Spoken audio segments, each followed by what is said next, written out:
हाय students, myself professor Vikas Shukla.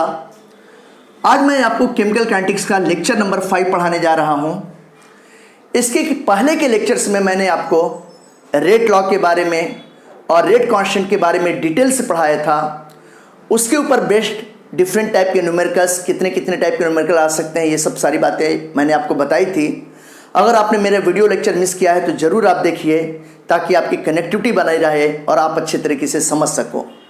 आज के video lecture में हम लोग पढ़ेंगे इंटीग्रेटेड रेट लॉ के बारे में पढ़ेंगे। इंटीग्रेटेड रेट लॉ में फर्स्ट ऑर्डर केमिकल रिएक्शंस के लिए भी पढ़ेंगे, जीरो ऑर्डर केमिकल रिएक्शंस के में पढ़ेंगे। यही दोनों ऑर्डर्स खास तौर से हमारे जो सिलेबस में हैं, इनके फार्मूले पढ़ेंगे, इनके हाफ लाइफ के बारे में पढ़ेंगे, इनके एग्जाम्पल्स के बारे में पढ़ेंगे। तो आइए पहले देखते हैं कि इंटीग्रेटेड रेट लॉ क्या होता है। इसको पढ़ना स्टार्ट करते हैं। आप देख रहे हैं कि मैंने हेडिंग लिखा हुआ है इंटीग्रेटेड रेट लॉ। तो ये क्या होता है, जैसा लिखा है कि the equation which are obtained by integrating the differential rate law and which gives the direct relationship. ऐसा इक्वेशन जो कि integrated rate law differential rate law के इंटीग्रेशन से बनता है, और ये एक डायरेक्ट रिलेशनशिप डेवलप करता है, स्टेब्लिश करता है किसके बीच में, कंसंट्रेशन ऑफ रिएक्टेंट और टाइम के बीच में। कंसंट्रेशन ऑफ रिएक्टेंट और टाइम के बीच में, इसी को कहते हैं इंटीग्रेटेड रेट लॉ के नाम से जाना जाता है। ठीक है, ऐसा जो है इक्वेशन रेट लॉ को हम लोग पहले पढ़ चुके हैं। तो जब हम लोग किसी केमिकल इक्वेशन के लिए रेट लॉ लेते हैं, जब उसको हम लोग इंटीग्रेटेड फॉर्म में लिखते हैं, और वो इंटीग्रेटेड फॉर्म रिएक्टेंट के कंसंट्रेशन और टाइम के बीच में एक डायरेक्ट रिलेशनशिप स्टेब्लिश करेगा, इसी को क्या कहते हैं, इंटीग्रेटेड रेट लॉ कहते हैं। अब आइए हम लोग पढ़ते हैं integrated law for first order reaction. तो आइए इसको पढ़ना शुरू करते हैं। Integrated rate law for first order reaction. Integrated rate law for first order reaction. First order reaction के लिए, जैसा आप सभी लोग जानते हैं कि फर्स्ट ऑर्डर रिएक्शन किसको कहते हैं, ऐसा रिएक्शन जिसमें रिएक्शन का रेट रिएक्टेंट के कंसंट्रेशन के फर्स्ट ऑर्डर पर, फर्स्ट पावर पर डिपेंड करता है, उसी को कहते हैं फर्स्ट ऑर्डर रिएक्शन कहेंगे। जैसे यहाँ पे एक डेरिवेशन है, मैं आपको डेरिवेशन समझाने की कोशिश करता हूँ। मान लीजिए कि कोई रिएक्टेंट ए है, ए से जो तो किसका फॉर्मेशन हो रहा है, प्रोडक्ट पी का फॉर्मेशन हो रहा है। तो अगर मैं इसके लिए रेट ऑफ रिएक्शन लिख रहा हूँ, रेट लॉ नहीं लिख रहा हूँ अभी, रेट ऑफ रिएक्शन लिख रहा हूँ, तो आप देखोगे क्या लिखेंगे कि minus D A divided by D T, ये हो गया। और जब इस पर मैं रेट लॉ अप्लाई करूंगा तो यहाँ पे कांस्टेंट होगा, जिसको रेट कांस्टेंट कहेंगे। ए सब्सटेंस का कंसंट्रेशन इसके पावर 1 पे डिपेंड करेगा, तो पावर 1 आप लिखो चाहे मत लिखो, एक ही बात है। तो ये इसके रिस्पेक्ट में क्या हुआ, रेट ऑफ रिएक्शन हुआ। और जब इसको रिस्पेक्ट में लिखेंगे तो ये क्या कहलाएगा, ये रेट लॉ कहलाएगा। अब अगर इस रिएक्शन को हम लोग रीअरेंज करते हैं, देखिए, on rearranging the above equation या अबव रिलेशन, कुछ भी बोल दें, तो ऊपर वाले इक्वेशन को रीअरेंज कर रहा हूं। रीअरेंज कैसे कर रहा हूं, मैं इसी को जो है, ये जो ए है इसको इसके नीचे ले आता हूं और डी टी को इधर ले आता हूं। तो मैं इसी को कह सकता हूं कि minus D A divided by concentration of A equal to K into D T बोल सकता हूं। या इसी को हम लोग ऐसे बोल सकते हैं, change in concentration of A, concentration of A equal to minus K into D T बोल सकता हूं। इस तरीके से मैंने इसको क्या किया, रीअरेंज किया। इसको हम मान लेते हैं कि ये इक्वेशन नंबर फर्स्ट है। ध्यान दीजिएगा, it is called equation number first. अब इसी इक्वेशन को मैं इंटीग्रेटेड फॉर्म में लिख रहा हूं। जब इसका इंटीग्रेटेड फॉर्म में लिखते हैं तो क्या करेंगे जरा समझिएगा। ये यहाँ पर ये concentration of reactant at time 0, या इनिशियल कंसंट्रेशन ऑफ रिएक्टेंट हुआ, और ये यहाँ पे concentration of reactant left after time t, ये 80 हो गया। यहाँ पे आप देख रहे हो कि ये dA है, change in concentration of A divided by concentration of A हो गया, इक्वल टू यहाँ पे माइनस k हो गया। ये देखिए, ये जब टाइम पीरियड जो था 0 था, तो ये देखिए 0 टाइम पीरियड पर और t टाइम पीरियड पर ये हो गया, और ये dt हो गया। इस तरीके से मैंने जो था इंटीग्रेटेड फॉर्म में लिया। अब जब इस इंटीग्रेटेड फॉर्म को जब मैं सिंप्लीफाई कर रहा हूं, तो देखिए इस इक्वेशन को मैं कैसे लिख सकता हूं, जरा समझिएगा। अब यहां पे ये क्या मैं लेता हूं कि log के बेस e लूंगा। जब मैं इसको log के बेस e के टर्म में लेता हूं, तो log के base concentration of reactant left after time t, initial concentration of reactant या concentration of reactant at time period 0 equal to हो जाएगा यहाँ पर ये माइनस k इंटू टी हो गया। इसी को अगर हम लोग देखेंगे तो इसी को मैं क्या कह सकता हूँ, यहाँ पर अगर इसके टर्म में जो तो देखें तो ये इसी को हम लोग ऐसे कह सकते हैं कि log के base e concentration of reactant left after time t, initial concentration of, ये देखिए initial concentration of reactant A equal to minus k into T, ऐसे भी कह सकते हैं, या इसी को जो था इस फॉर्म में भी लिख सकते हैं, एक ही बात है। अब मैं क्या करता हूं कि माइनस साइन से दोनों तरफ मैं मल्टीप्लाई कर देता हूं। जब मैं माइनस साइन से दोनों तरफ मल्टीप्लाई कर रहा हूं, इधर भी मैं माइनस का मल्टीप्लिकेशन कर रहा हूं, ये देखिए, और यहाँ भी इस पे भी जो था माइनस का मल्टीप्लिकेशन कर रहा हूं। तो ऐसी कंडीशन में आप क्या देखोगे, इसको मैं कह सकता हूं कि माइनस लॉग के बेस ये 80 यानी कि concentration of reactant left after time t, और ये प्लस लॉग के बेस, ये सारे जो था लॉग के बेस e के टर्म में, ये बात आप ध्यान रखिएगा, लॉग के बेस e हो गया, ये concentration of reactant initial concentration, और माइनस माइनस प्लस हो गया, तो यहाँ पे k इंटू टी बोलेंगे। अब जब इसको हम लोग लिखेंगे तो इसी को हम लोग ऐसे भी लिख सकते हैं कि log के बेस e, ये concentration of reactant at time 0 या इनिशियल कंसंट्रेशन, और ये क्या हो गया कंसंट्रेशन, ये देखो ये 80 इक्वल टू क्या हो जाएगा, यहाँ पे k इंटू टी कहेंगे, इस तरीके से कहेंगे।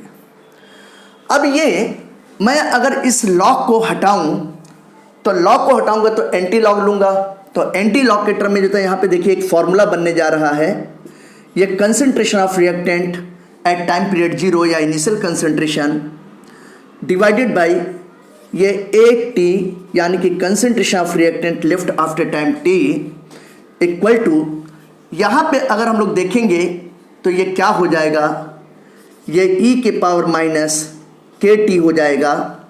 ये हम लोगों ने एंटी लॉग लिया, ये एंटी लॉग ले रहे हैं, ये चीज़ ध्यान रखिएगा। तो ये देखिए एक फॉर्मूला तो आपका यही बन गया, इस फॉर्मूले को आप ध्यान रखिएगा, ये इक्वेशन नंबर सेकंड हो गया, it is the equation number second. ये बातें आपको समझ में आ गई होगी। अब आगे देखते हैं कि और क्या क्या पॉसिबिलिटी है। अगर हम लोग यहाँ पर इक्वेशन नंबर, इसको मैं थर्ड कर देता हूँ, इक्वेशन नंबर थर्ड कर देता हूँ, और ये आप देख रहे हो, इसको मैं कहता हूँ इक्वेशन नंबर सेकंड कर देता हूँ, ये इक्वेशन नंबर सेकंड है। अब इक्वेशन नंबर सेकंड में देखिएगा मैं चेंज करने जा रहा हूँ, बिल्कुल ध्यान से समझेंगे हम लोग कि इक्वेशन नंबर सेकंड में चेंज करने पे कुछ और भी फार्मूले आएंगे, ये फार्मूले क्या होंगे ये समझने की ज़रूरत है। तो फ्रॉम इक्वेशन सेकंड, अगर सेकंड इक्वेशन को हम लोग अप्लाई करते हैं तो log के base e concentration of reactant left after time t, ये इनिशियल कंसंट्रेशन हो गया ये A0 इक्वल टू यहाँ पे माइनस k इंटू टी हो गया। ये सेकंड इक्वेशन था, ये देखिए सेकंड इक्वेशन है।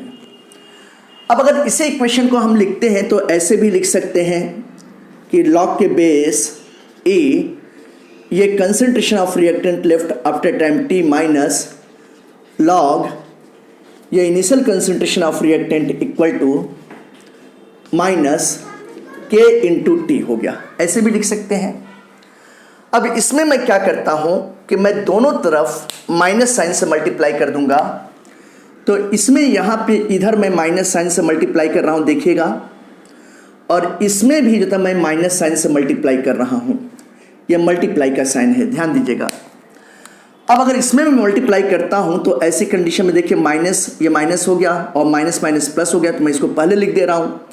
तो ये देखिए लॉग, ये हो गया लॉग के बेस ई, ये इनिशियल कंसंट्रेशन सब्सटेंस का, फिर माइनस लॉग ये ई हो गया concentration of reactant left after time T equal to K into T हो गया।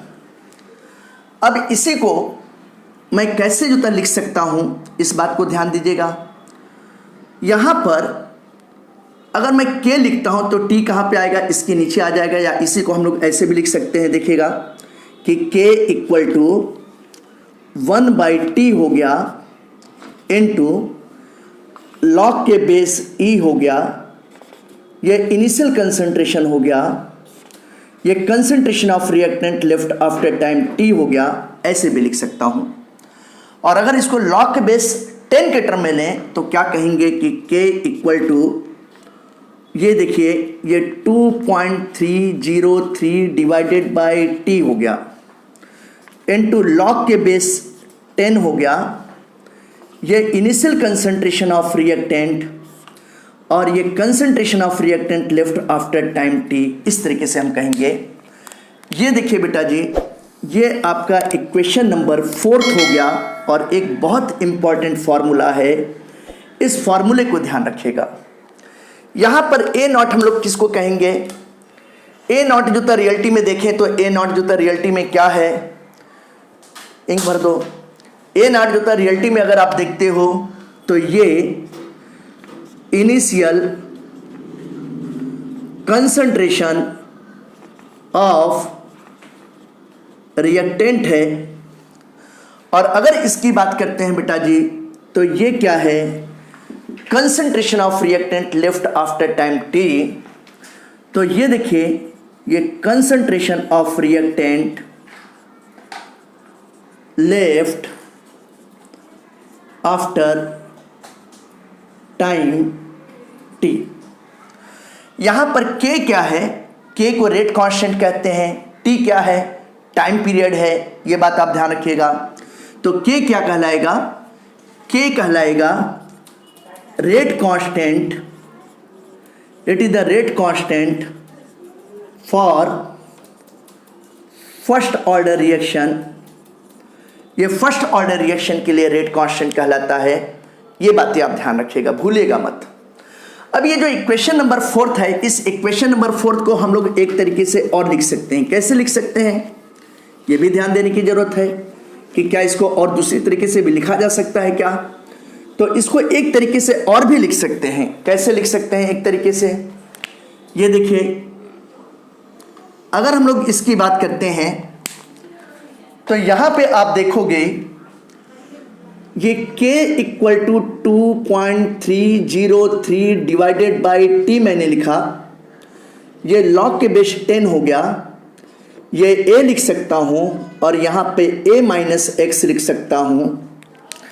इस तरीके से इसको मैं बोल रहा हूं, ये इक्वेशन नंबर 5 बोल रहा हूं, ये 5वां इक्वेशन है, इसको आप भूलिएगा मत।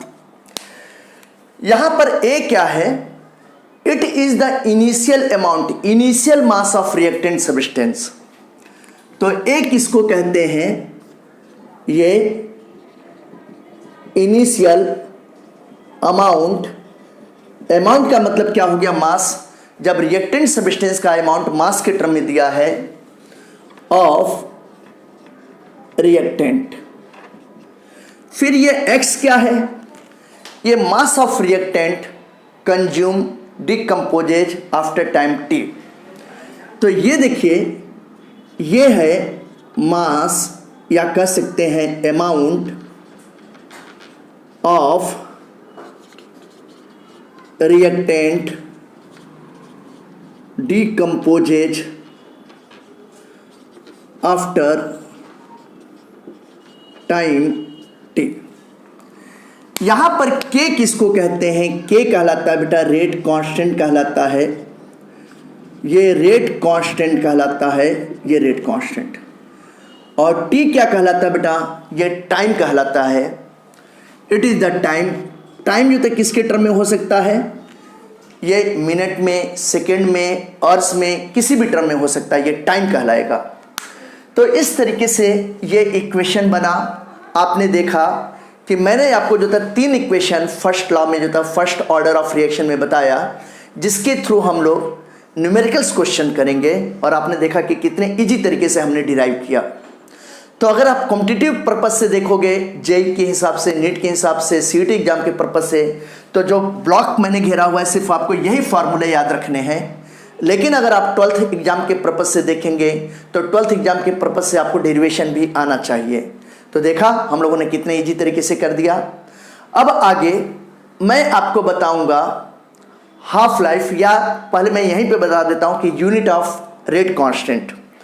अगर हम लोग यूनिट की बात करते हैं, जैसे मैं बोल रहा हूं कि unit of rate constant, rate constant का मतलब के, और किसके लिए? फर्स्ट ऑर्डर रिएक्शन के लिए।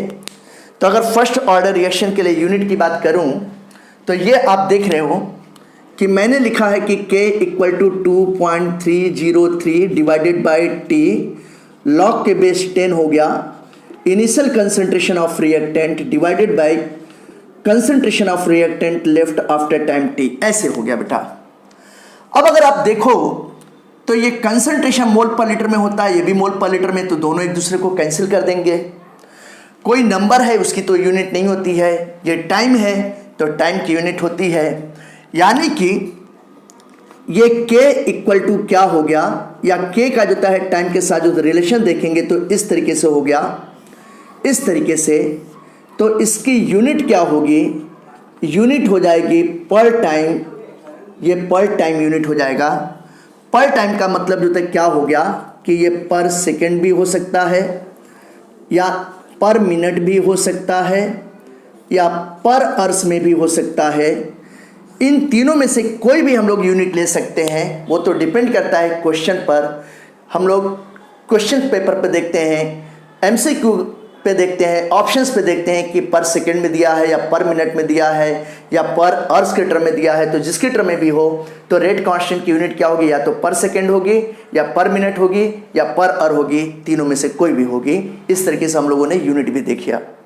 अब मैं आपको हाफ लाइफ के बारे में बताने जा रहा हूं। देखिए इसका हाफ लाइफ हम लोग कैसे फाइंड आउट करेंगे। सबसे पहले हाफ लाइफ क्या होता है ये बता दूं। नाम से ही समझ में आ रहा, हाफ लाइफ। हाफ लाइफ का मतलब क्या हुआ? जैसे कोई भी रिएक्टेंट सब्सटेंस है, वो रिएक्टेंट सब्सटेंस का कुछ अमाउंट दिया गया है, तो उस रिएक्टेंट सब्सटेंस के गिवन अमाउंट को आधा होने में जितना टाइम लगता है वही उसका हाफ लाइफ कहलाएगा। जैसे मान लीजिए कि 20 ग्राम रिएक्टेंट दिया गया है, तो 20 ग्राम से 10 ग्राम होने में कितना टाइम लगेगा? वो हाफ लाइफ। 10 ग्राम से जो था फिर 5 ग्राम होने में कितना लगेगा? वो हाफ लाइफ। फिर 5 ग्राम से लेकर 2.5 ग्राम होने में कितना टाइम लगेगा? वो हाफ लाइफ कहलाएगा। तो किसी भी गिवन रिएक्टेंट सब्सटेंस का जो भी उसका अमाउंट दिया गया है, XYZ जो भी अमाउंट दिया गया है, उसके आधा होने में जितना टाइम रिक्वायरमेंट होती है वही उसका हाफ लाइफ कहलाएगा। तो अब मैं आपको बताने जा रहा हूं half life for first order reaction. Half life for first order reaction ये मैं आपको बताने जा रहा हूं, ध्यान दीजिएगा। ये देखिए, half life for first order reaction. अगर फर्स्ट ऑर्डर रिएक्शन के लिए हाफ लाइफ हम लोग निकालते हैं, हाफ लाइफ को टी हाफ सिंबल से रिप्रेजेंट करते हैं। इसका सिंबल होता है टी हाफ होता है। तो पहले मैं इसके डिफिनेशन लिखूं, क्या डिफिनेशन कर सकता हूं? The time required for being half amount. ये हाफ अमाउंट मास में भी हो सकता है, कंसंट्रेशन में भी हो सकता है। Half amount of A given substance is called half life. इसी को कहते हैं हाफ लाइफ कहते हैं, और इसका सिंबल टी हाफ होता है। और ये डिफिनेशन आपका हर जगह काम करेगा, चाहे फर्स्ट ऑर्डर हो, चाहे जीरो ऑर्डर हो, चाहे सेकेंड ऑर्डर रिएक्शन हो, चाहे थर्ड ऑर्डर रिएक्शन हो, किसी भी रिएक्शन के लिए अप्लाई होता है। तो देखिए मैंने क्या बोला कि time required for being half amount of A given reactant substance is called T half.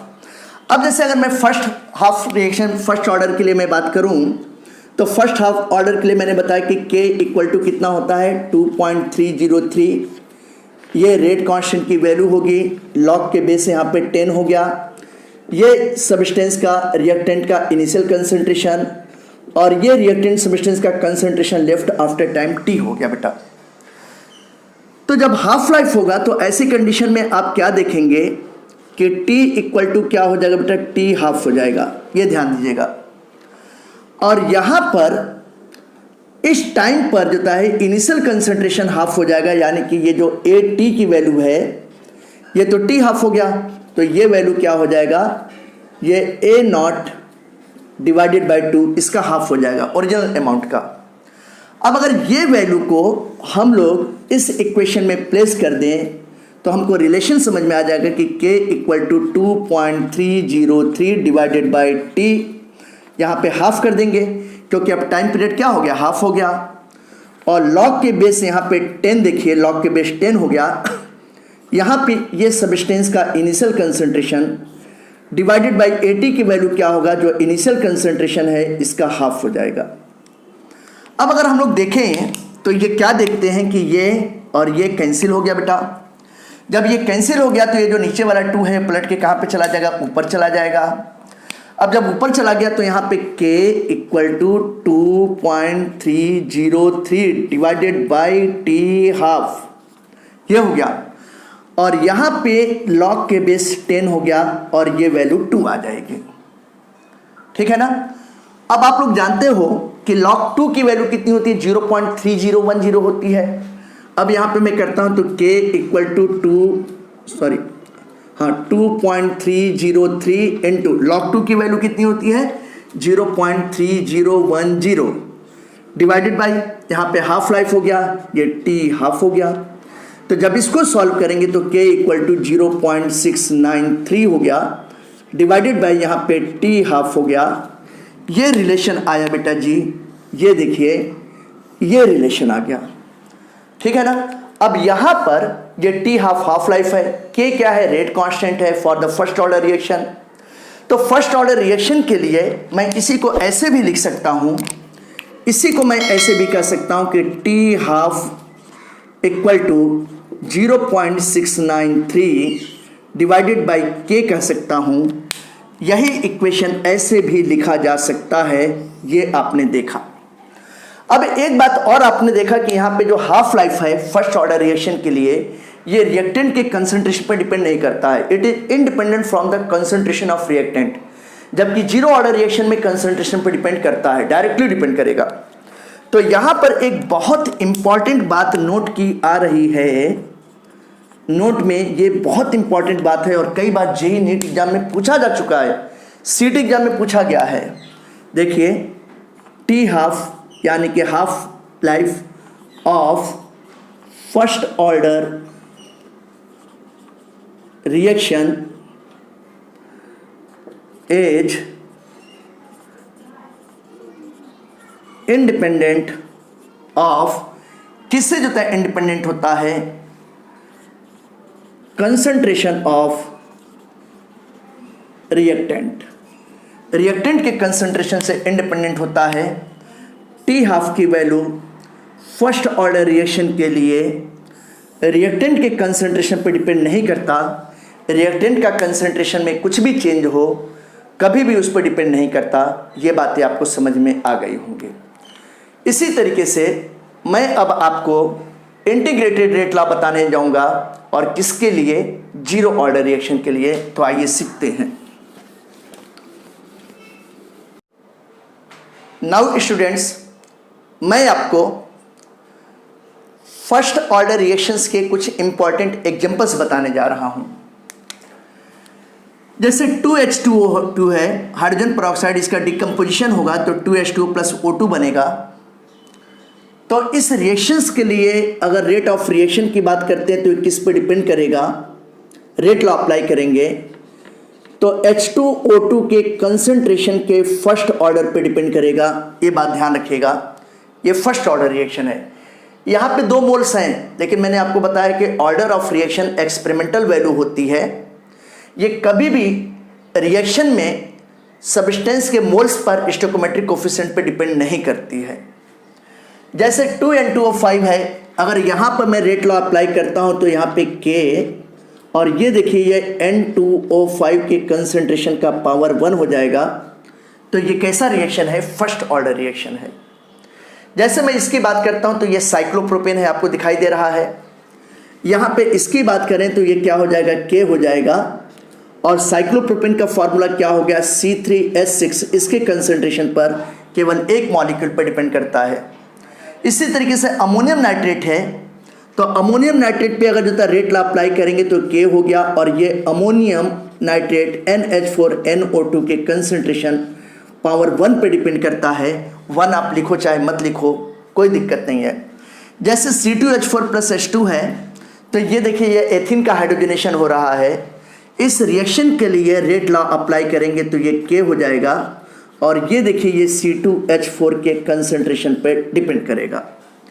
SO2Cl2 है, अगर यहाँ पर जो रेट लॉ अप्लाई करेंगे तो रेट लॉ K, और ये क्या हो जाएगा, SO2Cl2 के कंसंट्रेशन पे डिपेंड करेगा। इसी तरीके से 2N2 आपको दिखाई दे रहा है 2 मॉलिक्यूल, लेकिन एक्सपेरिमेंटली देखा गया है कि इस रिएक्शन के रेट किस पे डिपेंड करती है, N2O के एक मॉलिक्यूल पे डिपेंड करता है।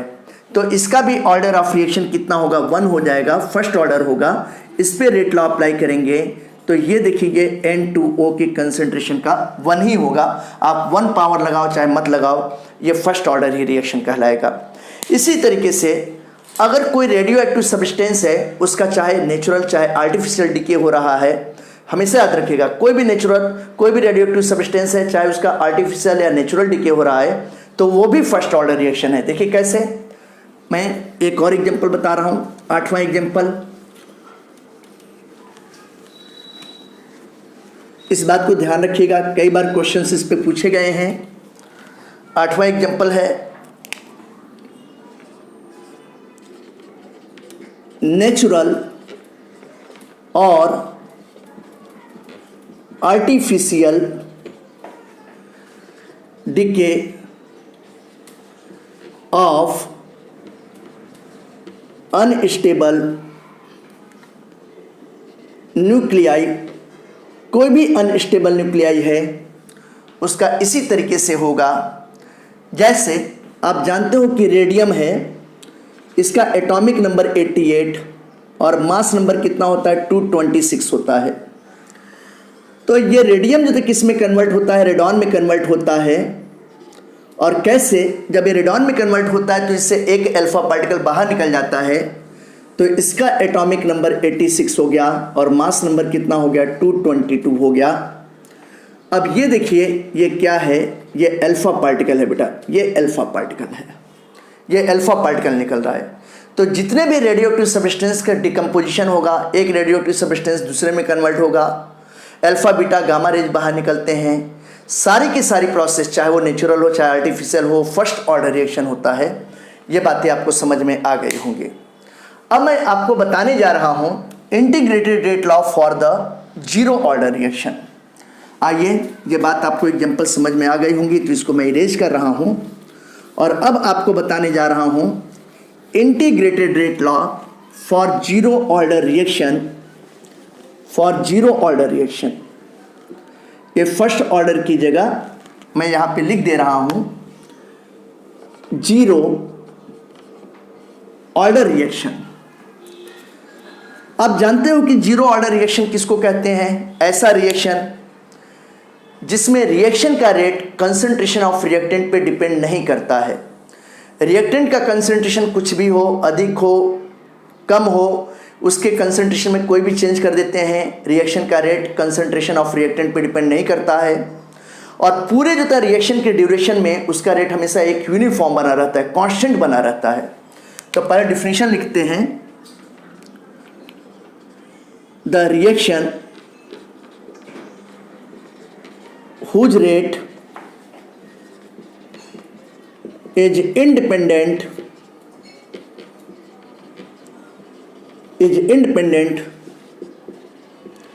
from the concentration of reactant,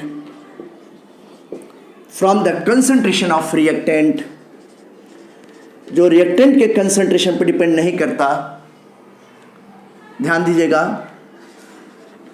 and remains constant throughout the reaction,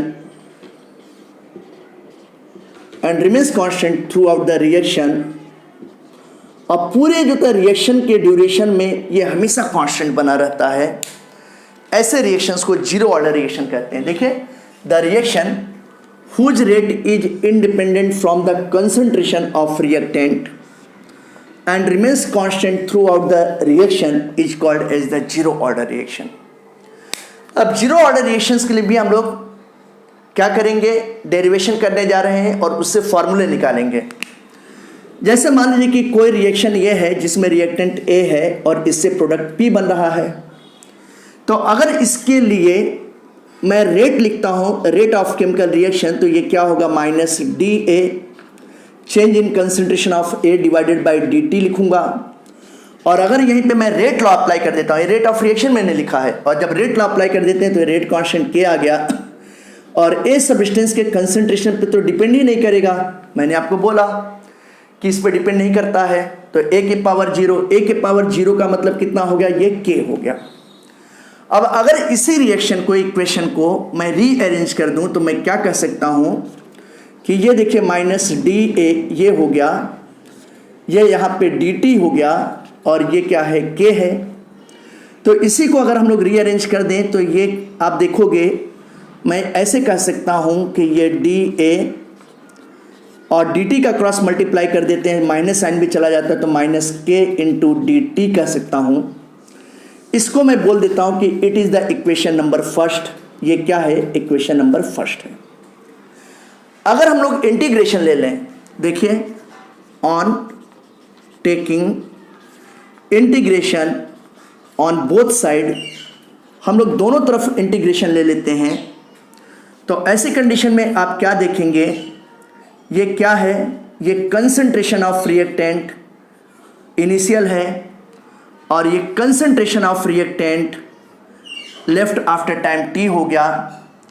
यहाँ पर आप देख रहे हो कि ये क्या है, ये change in concentration of A हो गया, इक्वल टू अगर हम लोग यहाँ पे देखें तो ये माइनस K हो गया, ये टाइम 0 हो गया, ये T हो गया, और यहाँ पर हम देखें तो ये क्या कहेंगे, इसको DT कह सकते हैं, ऐसे कह सकते हैं। अब अगर इसको इंटीग्रेशन से सिंप्लीफाई फॉर्म में लेते हैं, इंटीग्रेशन से बाहर निकालते हैं, तो याद रखिएगा कि जब फर्स्ट ऑर्डर रिएक्शन दिया था हम लोगों ने, तो वहाँ पे लॉग के बेस E लिया था। याद करने का तरीका क्या है, यहाँ पे लॉग के बेस E नहीं लेंगे, सब कुछ वही रहेगा, लॉग के बेस E नहीं लेंगे। तो इसी इक्वेशन को मैं ऐसे लिख सकता हूँ, concentration of reactant left after time T, या initial concentration of reactant equal to, यहाँ पे कहेंगे तो ये देखिए माइनस K इंटू T हो जाएगा, ऐसे लिख सकते हैं। अब अगर मैं क्या करता हूँ कि दोनों तरफ नेगेटिव साइन से मल्टीप्लाई कर देता हूँ, तो जब दोनों तरफ नेगेटिव साइन से मल्टीप्लाई कर दूंगा तो माइनस ये A देखिए, concentration of reactant left after time T, minus minus plus हो जाएगा बेटा, ये initial concentration of reactant equal to K into T होगा। या इसी को मैं ऐसे भी कह सकता हूँ कि A नॉट को पहले ले आऊँ और T को बाद में रख दूँ।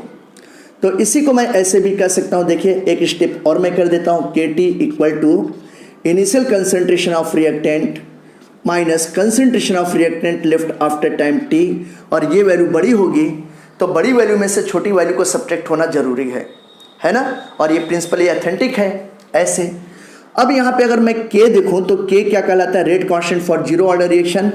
तो ये देखिए, ये इनिशियल कंसंट्रेशन ऑफ रिएक्टेंट और ये क्या है, concentration of reactant left after time t divided by यहाँ पे टी हो जाएगा।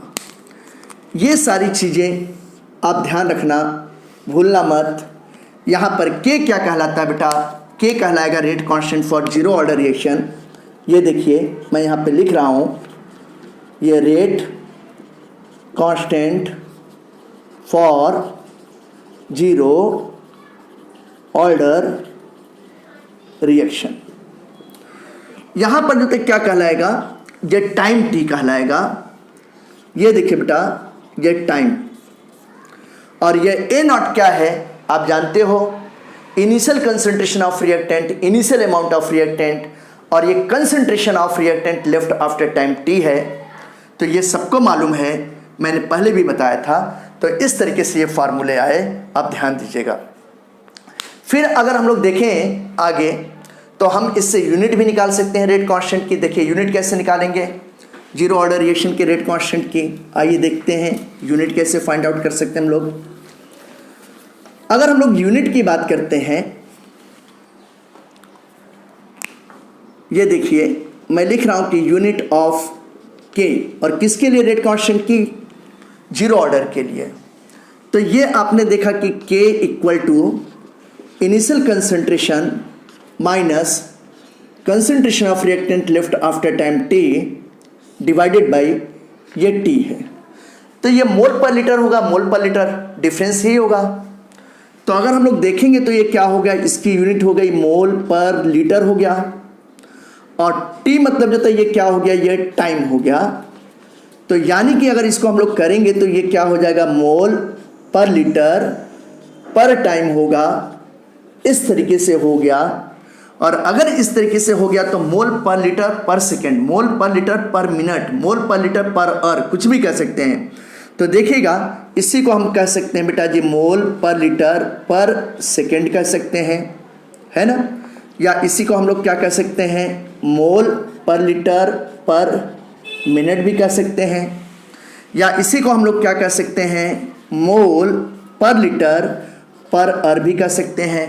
तो ये डिपेंड करता है कि किसके टर्म में हम लोग ले रहे हैं, सेकंड के टर्म में है, मिनट के टर्म में है, या आवर के टर्म में है। ये देखिए ये यूनिट आ गया, इस बात को आप बिल्कुल ध्यान दीजिएगा।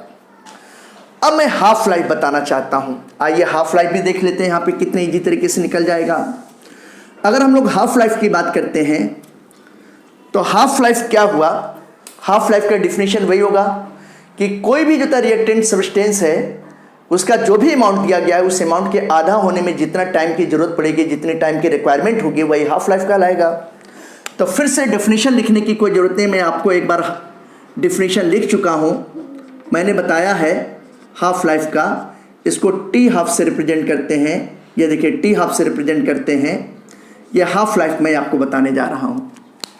ये आपके सामने इक्वेशन लिखा हुआ दिखाई ही दे रहा है। जब मैं हाफ लाइफ की बात करूँगा तो हाफ लाइफ का मतलब जो तक क्या हुआ कि ये टी की वैल्यू कितनी हो गई, ये टी हाफ हो गया, टाइम पीरियड आधा हो गया। और ये जो concentration of reactant at time T है, ये क्या हो जाएगा बेटा, ये इनिशियल कंसंट्रेशन ऑफ रिएक्टेंट है डिवाइडेड बाय 2 हो जाएगा, हाफ हो जाएगा। तो ऐसे कंडीशंस में आप क्या देखोगे कि इस पे अगर हम लोग पुट करेंगे तो K इक्वल टू ये initial concentration of reactant minus ये कंसंट्रेशन ऑफ रिएक्टेंट, इसका जो है ओरिजिनल अमाउंट का आधा हो जाएगा, और ये क्या होगा, टी हाफ हो जाएगा बेटा। अब अगर 1A0 में से जो था हाफ A0 जो था माइनस करेंगे तो कितना होगा, A0 बाई 2 आ जाएगा। तो ये देखिए बेटा K इक्वल टू ये क्या हो गया, ये A0 हो गया, और हाफ हुआ ना तो 2 इंटू कितना हो गया, टी हाफ हो गया। या इसी को हम लोग ऐसे भी लिख सकते हैं, ध्यान दीजिएगा कि टी हाफ इक्वल टू यहाँ पर initial concentration of reactant divided by 2 into के कह सकते हैं। ये देखिए ये रिलेशन आ गया, ये रिलेशन आ गया बेटा जी, ये दिखाई दे रहा होगा। तो टी हाफ क्या है, हाफ लाइफ। A0 क्या है बेटा, इनिशियल कंसंट्रेशन ऑफ रिएक्टेंट या initial amount of reactant divided by 2 into rate constant है। अब एक बात देखो कि जो फर्स्ट ऑर्डर रिएक्शन था और जीरो ऑर्डर रिएक्शन था, दोनों में क्या डिफरेंस है। वहाँ पे मैंने बताया था कि हाफ लाइफ की वैल्यू रिएक्टेंट के कंसंट्रेशन पर डिपेंड नहीं करता, उससे इंडिपेंडेंट होता है, लेकिन यहाँ पे डिपेंड कर रहा है। तो ये देखिए यहाँ पे मैं लिख रहा हूँ कि half life depends on concentration of reactant. Reactant के कंसंट्रेशन पर डिपेंड करता है, और कौन सी कंसंट्रेशन पे, इनिशियल कंसंट्रेशन पर डिपेंड करेगा। तो ये सारे फॉर्मूले आपको क्लियर हो गए होंगे, बातें आपको समझ में आ गई होंगी। अब मैं आपको जो इंपॉर्टेंट जो बातें समझाने जा रहा हूँ वो इसके एग्जाम्पल्स बताने जा रहा हूँ। ध्यान दीजिएगा, इसके एग्जाम्पल्स भी देख लेता हूँ, यहीं पर आपको समझा देता हूँ। अगर हम लोग इनके एग्जाम्पल्स की बात करते हैं तो याद रखिएगा कि जो फर्स्ट ऑर्डर रिएक्शन होते हैं और सेकेंड ऑर्डर रिएक्शन होते हैं ये बहुत ही कॉमन होते हैं। फर्स्ट ऑर्डर रिएक्शन और सेकेंड ऑर्डर रिएक्शन जो बहुत ही कॉमन होते हैं, यूजुअल होते हैं। Zero order reaction special conditions में होते हैं, और थर्ड ऑर्डर रिएक्शन बहुत ही रेयर होते हैं, और थर्ड से अभी तक अधिक हायर ऑर्डर नहीं देखा गया है। क्यों? क्योंकि ये देखा जा गया है एक्सपेरिमेंटली कि एक साथ जो तक तीन रिएक्टेंट मॉलिक्यूल एक साथ जो तक कोलाइड करे, ऐसा बहुत ही रेयर होता है। तो इसलिए ऑर्डर ऑफ रिएक्शन मैक्सिमम 3 हो सकता है। और जब 3 जो तक रिएक्टेंट एक साथ जो तक बहुत मुश्किल से कोलाइड करते हैं तो चौथे पांचवें की तो बात ही नहीं आती है। तो 3 से अधिक ऑर्डर ऑफ रिएक्शन नहीं होता है। तो ऑर्डर ऑफ रिएक्शन 0, 1, 2, 3 फ्रैक्शन में भी हो सकता है, डेसिमल में भी हो सकता है, जैसे 3/2, 1/2 ऐसे भी हो सकता है, ठीक है ना। लेकिन थर्ड ऑर्डर रिएक्शन से ऊपर का ऑर्डर अभी तक देखा नहीं गया है। ये बात आप ध्यान रखिएगा, भूलिएगा मत प्यारे बच्चों, बिल्कुल ध्यान दीजिएगा। अब जैसे मैं यहाँ पे जीरो ऑर्डर रिएक्शंस का एग्जाम्पल बताने जा रहा हूँ। इस एग्जाम्पल को देखें। मैंने आपको बताया कि जीरो ऑर्डर रिएक्शन नॉर्मली नहीं होता है, ये कुछ स्पेशल कंडीशंस में होते हैं। और स्पेशल कंडीशन क्या होता है, जब मेटल कैटालिस्ट होता है तो मेटल कैटालिस्ट के सरफेस पर होता है। जैसे पहला एग्जांपल बताने जा रहा हूं कि ये देखिए 2NH3 है। जब इसको प्लेटिनम के प्रेजेंस में 1130 डिग्री सेंटीग्रेड तक गर्म किया जाता है, तब यह N2+3H2 में कन्वर्ट होता है। अब यहां पे अमोनिया का बहुत ज्यादा अमाउंट है, कंसंट्रेशन है, उस कंसंट्रेशन का बहुत कम अमाउंट, मतलब सपोज कीजिए कि अगर ये 100% अमोनिया है तो 1% से भी जो तक कम अमाउंट प्लेटिनम की सरफेस पर जाएगा, डिपॉजिट होगा, एडजॉर्ब होगा, और वही जो है अमोनिया N2 और H2 में डिकम्पोज होता है। तो यानी कि 99% से ज़्यादा अमोनिया जो है रिएक्शन में पार्टिसिपेट करता ही नहीं है। यानी कि इस रिएक्शन का रेट अमोनिया के कंसंट्रेशन पर डिपेंड नहीं करता है। तो जब मैं यहाँ पे रेट लॉ लिखूंगा तो रेट लॉ के और ये NH3 के कंसंट्रेशन के पावर 0 कर दूंगा, यानी कि इस पर डिपेंड करेगा नहीं, यानी कि R=K हो जाएगा सीधे सीधे। समझ में आ रहा है ना।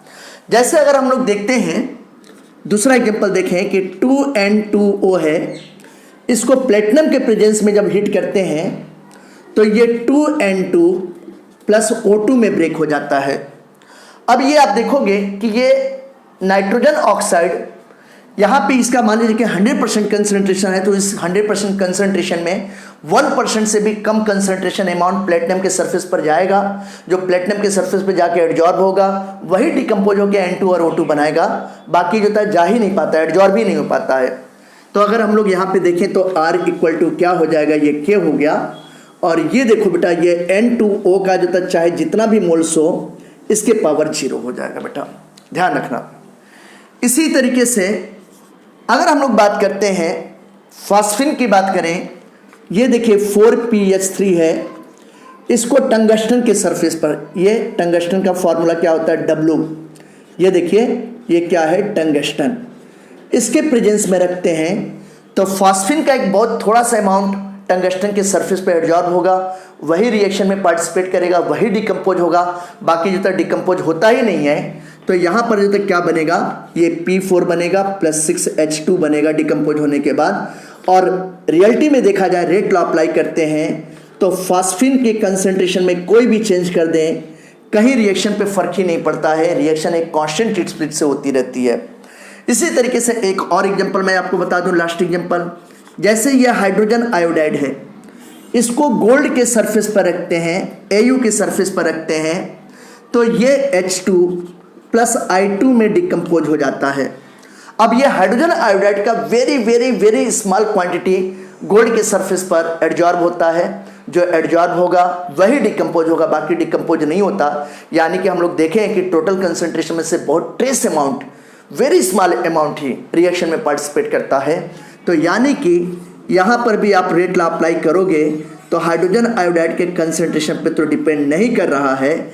ये बातें आप ध्यान रखिएगा। इस तरीके से मैंने आपको जीरो ऑर्डर रिएक्शंस क्या होते हैं, उनके फार्मूले, रेट कांस्टेंट के, हाफ लाइफ के एग्जांपल्स, ये सारी बातें मैंने आपको समझा दिया।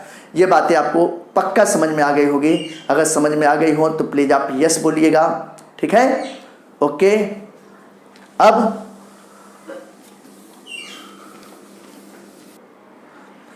स्टूडेंट्स, मैं आपको बहुत इंपॉर्टेंट एक इंफॉर्मेशन देने वाला हूं, बात बताने वाला हूं कि इस केमिकल काइनेटिक्स चैप्टर में यूनिट बहुत पूछा जाता है। जैसे जीरो ऑर्डर रिएक्शन के लिए, फर्स्ट ऑर्डर रिएक्शन के लिए, सेकेंड ऑर्डर रिएक्शन के लिए, थर्ड ऑर्डर रिएक्शन के लिए क्या यूनिट होगा, फ्रैक्शनल ऑर्डर है तो क्या यूनिट होगा।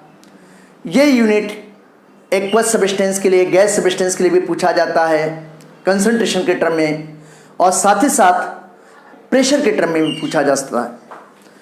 तो मैं आपको ट्रिक बता रहा हूं, और ये ट्रिक किसके लिए है बेटा? फॉर यूनिट, यूनिट निकालने के लिए ट्रिक है। और ये ट्रिक का फॉर्मूला क्या है जरा समझिएगा। अगर K की यूनिट निकालनी है, रेट कांस्टेंट की यूनिट निकालनी है, तो ये कंसंट्रेशन हो गया, ये ध्यान दीजिएगा, ये कंसंट्रेशन हो गया। यहाँ पे 1 माइनस n, और ये देखिए ये यहाँ पे टाइम के पावर -1 ऐसे होगा। यहाँ पे n क्या है? n है ऑर्डर ऑफ रिएक्शन। ये n क्या है? Order of reaction.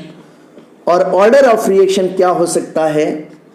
0, 1, 2, 3, या कोई भी फ्रैक्शन में हो सकता है, जैसे 3/2 हो गया, 1/5 हो गया, इस तरीके से भी हो सकता है। जैसे मैं आपको कुछ एग्जांपल दूं, मैं यहाँ पे लिखता हूँ, ऑर्डर लिखता हूँ। ये देखिए ऑर्डर, यहाँ पे n की वैल्यू लिखता हूँ, और यहाँ पर यूनिट ऑफ k लिखता हूँ। k की यूनिट क्या हो सकती है? आइए करते हैं। जैसे मैंने बोला कि जीरो ऑर्डर रिएक्शन, तो जब मैं जीरो ऑर्डर रिएक्शन बोलता हूं तो n की वैल्यू यहाँ पे क्या होगी? 0 हो जाएगी। अगर यूनिट ऑफ k देखते हैं तो k इक्वल टू क्या हो गया? कंसंट्रेशन है, तो कंसंट्रेशन का मतलब क्या हो गया? मोल पर लीटर। तो ये देखिए मोल पर लीटर हो गया, और 1 माइनस 0 हो गया। और यहाँ पे टाइम है, तो टाइम, ये देखिए टाइम के पावर क्या हो जाएगा? -1। यानी कि अगर इसको सॉल्व करेंगे तो ये क्या हो जाएगा? मोल पर लीटर पर टाइम हो जाएगा। ये देखिएगा, ये मोल पर लीटर पर टाइम, और टाइम को मैं सेकेंड में ले लेता हूं, तो मोल पर लीटर पर सेकेंड, ये इसकी यूनिट हो गई। देखा कितनी इजी वे में निकल गया। जैसे मैं बोलता हूं कि फर्स्ट ऑर्डर रिएक्शन, तो फर्स्ट ऑर्डर रिएक्शन के लिए n की वैल्यू 1 होगी। अब यहाँ पर अगर मैं k की यूनिट निकालूंगा तो k इक्वल टू कितना हो जाएगा? ये मोल पर लीटर हो गया, और यहाँ पर आप देखोगे ये 1 माइनस 1 हो जाएगा, और ये क्या हो गया? टाइम के पावर -1 हो गया। यानी कि मोल पर लीटर के पावर 0 हो गया, तो ये तो कुछ रहा ही नहीं। तो पर टाइम का मतलब जो था पर सेकेंड हो गया, ये हो गया। देखा आपने, ये जीरो ऑर्डर के लिए था, ये फर्स्ट ऑर्डर के लिए। जैसे मैं मानता हूं कि अगर सेकेंड ऑर्डर के लिए निकालता हूं, ये देखिए सेकेंड ऑर्डर के लिए, तो n की वैल्यू कितनी होगी? 2 हो जाएगी। अब k की यूनिट लिखते हैं तो k इक्वल टू क्या हो जाएगा? मोल पर लीटर, ये हो गया 1 माइनस n, 1 माइनस कितना हो जाएगा? 2 हो जाएगा। और ये टाइम के पावर क्या हो गया बेटा? बोलो -1 हो गया। अब मोल पर लीटर के पावर -1 हो जाएगा, इसका मतलब क्या हो गया? लीटर पर मोल पर टाइम, यानी कि लीटर पर मोल पर सेकेंड, ये हो गया, ये आप ध्यान रखिएगा। जैसे अगर हम लोग बोलते हैं थर्ड ऑर्डर रिएक्शन के लिए, अगर थर्ड ऑर्डर रिएक्शन के लिए देखें तो n की वैल्यू कितनी हो जाएगी, 3 हो जाएगी। अब अगर यहाँ पर k की यूनिट देखते हैं तो क्या हो जाएगा, ये हो जाएगा मोल पर लीटर हो गया, और 1 माइनस कितना हो गया बेटा, 3 हो गया, ये टाइम के पावर -1 हो गया बेटा जी। अब ये यहाँ पे मोल पर लीटर के पावर -2 बचा, तो -2 का मतलब जो क्या हो गया कि लीटर स्क्वायर पर मोल स्क्वायर हो गया। तो ये देखिए यहाँ पे लीटर स्क्वायर पर मोल के पावर -2 और सेकंड के पावर -1 हो गया। ये सारी बातें आप ध्यान रखिएगा, इसको भूलिएगा मत। तो इस तरीके से हम लोग फाइंड आउट कर सकते हैं किसके टर्म में, जब कोई सब्सटेंस गैस के टर्म में हो, एक्वस टर्म में हो और कंसंट्रेशन के टर्म में के की यूनिट निकालनी है तब। लेकिन अगर कोई सब्सटेंस गैस है और प्रेशर के टर्म में यूनिट निकालनी है तो कैसे होगा, जरा समझिएगा। इसके लिए क्या होगा, इसके लिए भी मैं बता रहा हूं कि बस क्या चेंज होगा कि जो यहाँ पे कंसंट्रेशन है तो कंसंट्रेशन को प्रेशर के टर्म में लेना पड़ेगा। प्रेशर के टर्म में आप चाहे बार लिख लीजिए चाहे एटमॉस्फेयर लिख लीजिए। जैसे मैं यहाँ पे लिख लेता हूँ कि एटमॉस्फेयर, ये यहाँ पे मैं क्या लिख लेता हूँ, एटमॉस्फेयर। तो अगर जीरो ऑर्डर रिएक्शन है तो n की वैल्यू 0 हो जाएगा, तो मोल पर लीटर की जगह मैं क्या कह दूंगा, यहाँ पे मैं कह दूंगा एटमॉस्फेयर। मैं दूसरे कलर के पेन से कर देता हूँ ताकि आपको डिफरेंस समझ में आए। ये देखिए बेटा, ये एटमॉस्फेयर हो गया। तो एटमॉस्फेयर हो गया तो यानी कि एटमॉस्फेयर और पर सेकेंड हो जाएगा। ये देखिए ये यूनिट क्या हो जाएगी, एटमॉस्फेयर पर सेकेंड हो जाएगा। फर्स्ट ऑर्डर रिएक्शन के लिए n की वैल्यू 1 होती है, तो यहाँ पे क्या हो जाएगा प्यारे बच्चों, यहाँ पे ये एटमॉस्फेयर हो जाएगा। 1 - 1 करेंगे तो 0 हो जाएगा बेटा। तो पर टाइम हो गया यानी कि पर सेकेंड हो जाएगा बेटा, ये ध्यान दीजिएगा। सेकेंड ऑर्डर के लिए n की वैल्यू 2 है, तो मोल पर लीटर की जगह जो तो मैं क्या करूँगा, यहाँ पे एटमॉस्फेयर करूँगा। 1 - 2 यानी कि जो तब -1 बचेगा, तो यहाँ पे मैं कहूँगा कि पर एटमॉस्फेयर पर सेकेंड कहूँगा। ये देखिए यहाँ पर एटमॉस्फेयर पर सेकेंड कहेंगे। अगर n की वैल्यू 3 है तो यहाँ पे हम लोग क्या कहेंगे, मोल पर लीटर की जगह ये एटमॉस्फेयर हो जाएगा। 1 - 3 का मतलब क्या हो गया, -2 हो गया। तो ऐसी कंडीशन में क्या कहेंगे, एटमॉस्फेयर के पावर -2। ये देखिए बेटा जी, एटमॉस्फेयर के पावर -2 पर सेकेंड कहेंगे। तो ये ट्रिक आपको समझ में आ गया होगा। देखिए कितना इजी है, बस ये फार्मूले आपको याद रखना है और आप कर सकते हो। अगर बार के टर्म में करना है तो एटमॉस्फेयर की जगह बार लिख लीजिए, बाकी सारी चीज़ें वही होंगी। तो इस तरीके से मैंने इस वीडियो लेक्चर में आपको इंटीग्रेटेड रेट लॉ के बारे में पढ़ाया। अगर आपको मेरा वीडियो लेक्चर समझ में आया हो, पसंद आया हो, तो आप मेरे YouTube चैनल ऑर्बिटल वर्ल्ड को सब्सक्राइब कीजिए, लाइक कीजिए, शेयर कीजिए। कमेंट बॉक्स में आप अपने कमेंट को ज़रूर लिखना न भूलें। Thank you for today.